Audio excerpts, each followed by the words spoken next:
Ako si Tonton at mahilig ako sa pusa. Tara! Simulan natin yung araw ko sa paglinis ng mga kulungan ng mga pusa. Hiwalay na nga pala yung kulungan ng mga babae tsaka kulungan ng mga lalaki para hindi sila dumami. Ang dami na kasi nila, tropa. Naganda na ako ng sabon para panglinis ng kulungan nila. Ang gamit ko pala dyan, Sunrocks. Inakyat ko nga pala si Cholo kasi bulag po si Cholo. Hindi niya po kayang umakyat. So ngayon, sinimulan ko na. Unti-unti ko nilagyan ng sabon yung sahig. Tsaka ko yan babalasin. Tingnan nyo naman, hindi po yan mga unggoy. Mga pusa po yan. Takot po kasi sila sa tubig. Habang binabrush ko, kumuha na rin ako ng malinis na tubig para pambanlaw.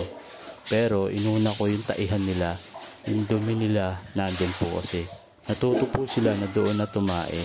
Kaya sa tuwing maglilinis kami, madali na, bubuhusan na lang ng tubig.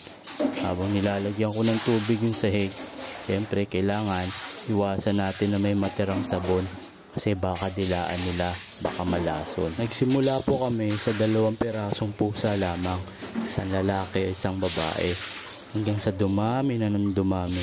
Yan, mga apo na yan ni Kitty tsaka ni Red. Yun po yung pangalan ng una namin pusa. Si Kitty na isang Siamese at si Red na isang tuxedo.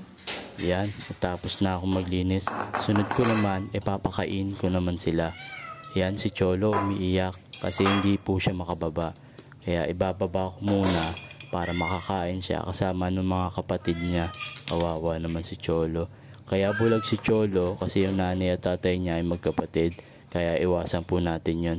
Nga pala, yan si Lucas, yan si Gray, yan si Cholo, yan si Ragna, yan si Omar, yan si Toothless, yan si Haru, yan si Red, yun si Calico, yun si Kitty, at yun naman sila Gerta. Ang dami na nila, tropa, no? Kayo, tropa, gusto nyo rin ba mag-alaga ng pusa? Tingnan nyo sila, hating kapatid lang.